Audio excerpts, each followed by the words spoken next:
Hello, my name is Edulaida Sanchez, and today we'll be teaching you on the Advanced Leadership Diploma course. Today's class is on Principles and Styles of Leadership. Now, as we study today's module, is for the students to understand the importance of motivation, also to know the different types of leadership that they can use and practice in the according to the kingdom of God. They also have to understand the importance of what is coaching and leadership. So let's proceed with lesson 1. In lesson 1, principle of motivation, the word motivation comes from the Latin word mover, which means to move, which means that we cannot stay still. We have to move, have ideals, use work with who we are in order to help other people to move and advance to where they're going. Now, there are 6 types of motivation that a leader can use at any given moment. The first one is motivation by achievement. This achievement overcomes all types of challenges. They advance and they grow. They try really hard to do their best so that they can keep proceeding in their goals in life. Now we have motivation of competition. Competition is the impulse. It is the impulse to perform high quality work. Now these type of people are the ones that they get a very good satisfaction about themselves when they actually do or perform highly quality work. They don't need no one to tell them, hey, you're doing a good job. They actually feel it themselves. This is how it motivates them. Now, motivation by affiliation. Now, the type of motivation of affiliation, it works with people who relate with other people. These type of people feel more comfortable and work better when they know the person that they're working with. They like to be surrounded by people that they know, and they get a very good satisfaction of doing this or having people around them. The next one would be self-realization. These are people who want to know who the real me is. They have trouble if they can't figure out, okay, where do I go? What do I do? They're the type that they will fully use and take advantage of their capacities and their potentials to get the work done. Now, power of motivation of power. The impulse to influence people in situations. These type of people are also the type that if they can take the risk. They're the types that they don't care. If they want to proceed, they'll do it. They take risks. They're very good risk takers. Orientational power is the influence of the behaviors in others in order to work the well-being of the organization as a whole. These people will work with the people that they have, with their employees, with their leaders, but with in mind that they will work for the whole organization. So if they can get them to do the work right, then the whole organization will run flowing. They won't have a problem. And lesson 2 is the beginning of character and contents. Let me explain. These are the 2 unbreakable laws of a leader. And the reason that they're called unbreakable law of a leader is because if one of them is missing, it'll affect the leadership of the person in a very harsh way, or the person themselves. If you consider yourself a leader, this law should never be broken. They should always be kept together. The first one is the law of character. Character, and let's read the definition, is the word character means impression. Impression is the character is a seal. And it is when it's stamped on a piece of paper, you take it and you stamp on a piece of paper, it leaves an impression.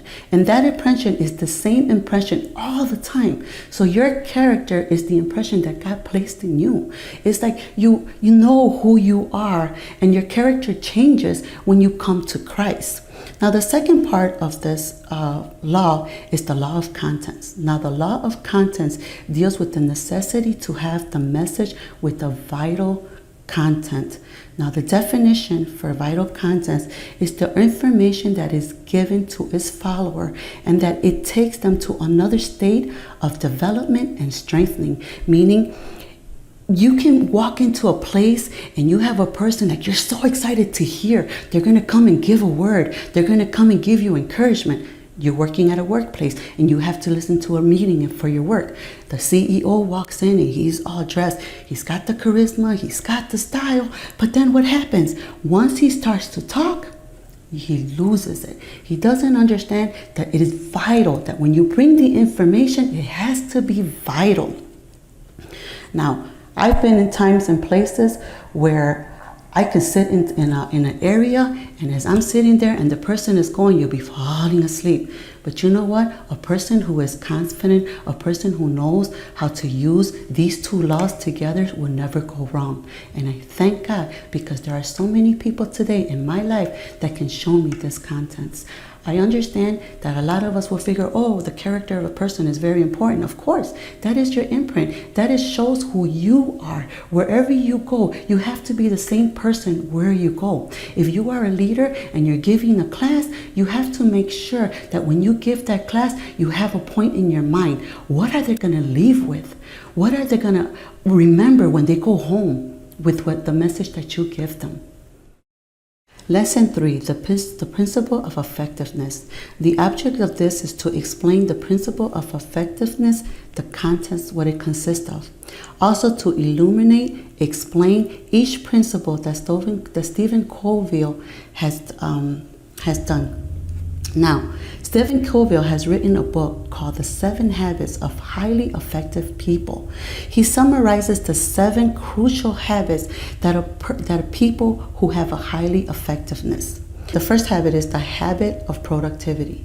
Now, the opposite of productivity is reactivity. And reactivity is a person who knows what they have to do, but they take their time on doing it. They only know what to do when the time comes that they have to do it.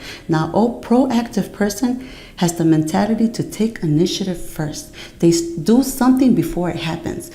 Example, a fireman. He can't come to your house and say, hey, in 3 days your house is going to burn, just call us. No, what they do is they wait. Their job is to wait for the phone call. They're on call 24 hours. And in those 24 hours, when they get that call, they're ready to go. They come to extinguish the fire. When a proactive person actually will go and try to figure out how to stop that fire before it even starts. So they extinguish before it even starts. Now, the second part is start with the goals in mind.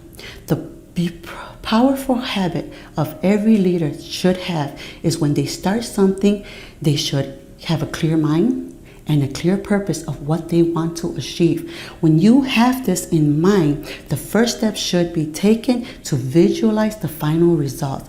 In Luke 14:28 reads, suppose one of you want to build a tower.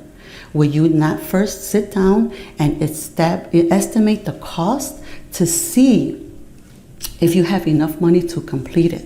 Now you have the second one. The third one would be for establish what is first and to think how to win. Lesson 4 is the principle of expanding leadership. The objectives of this lesson consist of leader information, is to illuminate and explain the elements that help the formation of a leader. Sometimes we think that helping a person to develop their leadership is a waste of time. But you know what? I don't believe that. I believe that everybody has potential. I believe that if we as leaders work with the newcomers that are coming in our lives, even in our workplace, we can bring that potential out of them. There shouldn't be a problem with us trying to teach somebody how to be a good person and how to be a leader. Now, a series of 5 elements are developed in which is useful for a leader to reproduce. Now, you know, as leaders, we have to reproduce. Okay. Now, the first one is develop the potential of a people. We have read that leadership depends on the character, a lot on the character of each individual. Now, to develop a leadership, the potential of a leader, it takes time. It's the ability of their lifetime, their experience during their life is what develops the character of the person and that individual. So you can't say, oh, well, we'll develop a leader and their potential in 2 minutes or 2 weeks. No, this takes time. In a course of time is what it takes. The second one is teach in the workplace. We also have allowing and leader in learning and stimulating people. The reason for stimulating people means you have to encourage them. Let them know that they are important so that they can help themselves grow in ministry. The style of leadership, which is lesson 5, the boss and the leader. We have a lot of bosses out there. Okay. The objective is distinguishing what a boss from a leader is.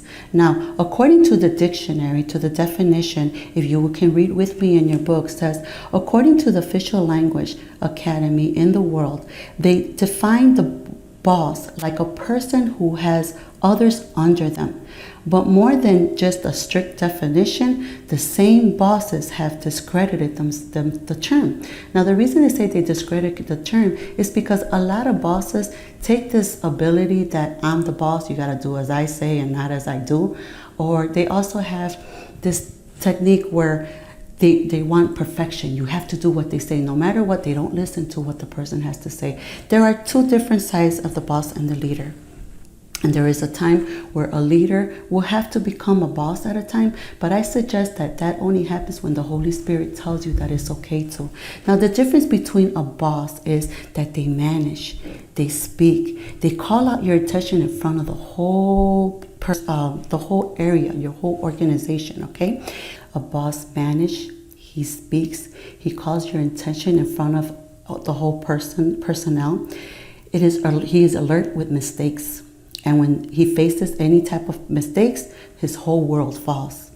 He imposes, he works, he reaches objectives, he is effectiveness, and he also used to see. Now, a leader is the opposite. A leader advises, a leader communicates, a leader brings your attention alone and then congratulates you in front of everybody.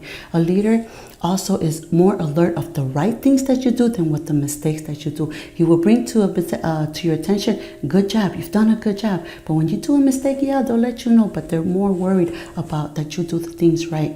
In the face of mistake, the world to them gets bigger. They have purpose. They enjoy what they do and they observe. Now let's move to lesson 6. The 6 styles of leadership. The objective of this lesson is to define the term style, enumerate and explain the 6 styles of leadership. Now, the 6 styles of leadership are the coercive style. It lists the effectiveness in most situations. It affects the climate and the organization.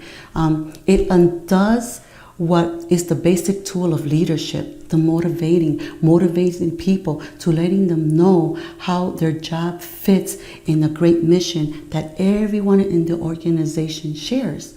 Now, there are times that you will think, okay, why should I work here? Nobody cares. But if we keep going, you're going to see the different types of leadership in this one. The guidance style.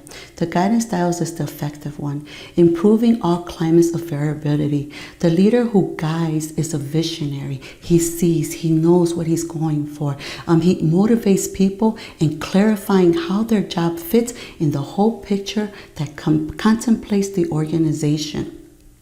We have the effectiveness style. The effective leader will make people comfortable enough to think that what they're doing is right. When mistakes are made, they are unable to correct it, and then the organization tends to fail because these are the type of people that let their employees run the place instead of them running it. The participant style. Here we see the participant style in action and its benefits. If you look in your book right now, there's a story about Sister Mary. Now, Sister Mary worked in a school, and this school was going to close down.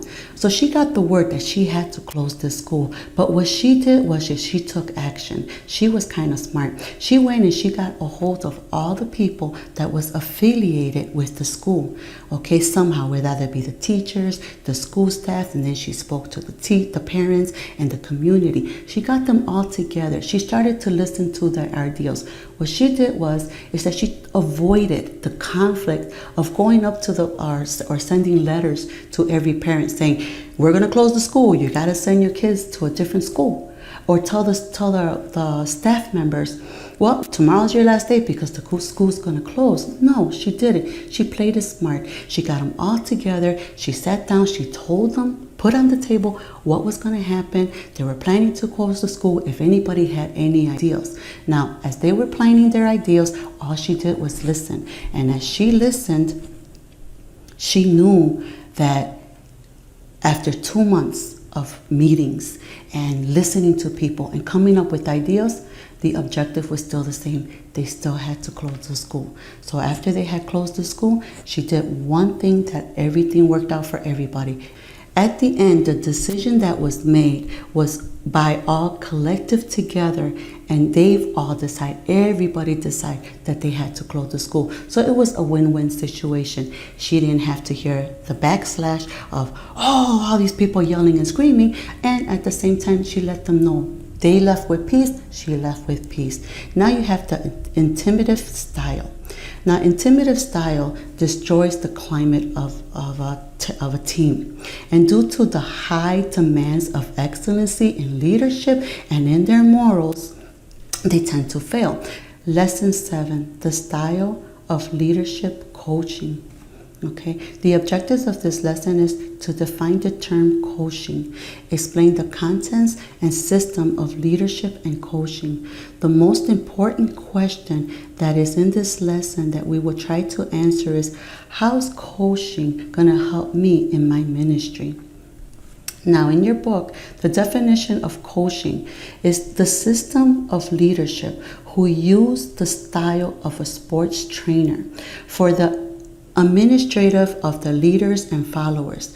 This concludes concepts, structures, process, work tools, and instruments to measure in groups of people. It also has a leadership style, a particular way of selecting people or create groups of people in development. The concept of this outline is the definition that there is no coaching unless there is a positive change. So remember that. If you want to coach somebody, you have to be willing to change, and it has to be positive. Now, when giving coaching, we have some simple little diagrams, simple little outfits that we have to use. The first one is the feedback about the employee's progress. The second one is the area of deserving to be congratulated for explanatory or exceptional work of what they have done. You tell the person, great job, you did really good, let's keep going. The third one is they need to improve some text in their work. Maybe you tell them, hey, you need to put this over here, but they don't. Then you have to sit there and you have to coach them and giving them what they have to do. Now we have, how does coaching work? In every line of work, there has to be a leader, a coach, and a teacher to teach the students, to work with them and how to get the job done. Now, coaching in an organization, 6 reasons why it is important in the company. The first one facilitates people to adapt to change in the effectiveness way. The second one mobilizes the core value and commitment of the human being. Third, it stimulates people to produce, to work, to do everything that they can. Now let's proceed down to lesson 8. Leadership styles, 7 mistakes that a leader should avoid at all times. The objectives of this lesson is to explain the mistakes that a leader should try not to fall into, and identify and fix mistakes made by the exercise of a leader. Now, no one can say in this world that they don't make mistakes. Okay, the only person that is the perfect person that never makes mistake is God. Now, for us to be successful as leaders, we have to learn from our failures. Okay, a person who is a leader and they fail and they decide, oh, that's it, I can't do this anymore, that is a mistake, because you will learn from your mistake. A leader is a mistake, actually, because by what we learn from our mistakes helps us grow and better ourselves in the future. I'm going to give you some examples of some of the leaders that made mistakes that we are not to follow, okay? Moses was one of them. He was told not to speak to the rock, not to hit it. And what does he do? Because of his anger of the people, he hits the rock. And because of that disobedience, he wasn't allowed to walk into the promised land. Okay, now David disobeyed God in numerous ways. Okay, and his punishment was not allowed to build the temple for God. That was his heart's desire. He wanted to build God the temple, but his punishment was he couldn't do it. Now we have the Apostle Paul. Now Paul was the type of person that was kind of conceited. We have some leaders out there that are kind of conceited. Okay, let's remember Paul. Paul had a thorn on his side, and that thorn will remind him all the time that he was God's property. He did what God told him to do, not what he wanted to do. Okay, now, like I said in the beginning, only God is perfect. Now let's start with the first one, which is the arrogance attitude. This is the most ugliest attitude any leader can have. Let me tell you why. Because it's a person that thinks they know everything, okay? And God's word is correct when he affirms that a disciple is not greater than a teacher. However, this is reality, is not a permission to excuse anyone in ministry to walk in arrogance, okay? Jesus also said that in the beginning, the Lord came to serve and not to be served. So it is sad that in today's world, we have leaders with this type of attitude, and it harms the church. Okay, we have to keep in mind that this harms the church. And the bad part is that a lot of these leaders that walk in this arrogance, that I'm a leader, I'm this, I'm that. No, we are the same. We are, if either we are leaders and we are not leaders, we are same. Everyone is equal in God's eyes, okay? We also have a couple of more topics, which is the absence of affirmation. We also have giving space with daring people. These are young people that work, that want to work, okay, say in the ministry or at the job, but because they're too hyper or they have all these creative ideas, nobody wants to give them a chance. We have to give them the opportunity because we may learn from them. Okay, so let's keep that in mind. Then we have the dictatorial decisions. These are people that dictate. They dictate. They tell you, I'm the boss. You have to do what I say, okay? Well, now we have concluded our lesson, and I want to thank you, and I appreciate the time that I have with you. Now, I suggest that you go home and you take your time and you study the book. Read every book. I want you to know that if you answer the little questions, the activities in your book, you'll see the activities, that'll help you with the questions in each lesson. So I thank you today, and you have a blessed day.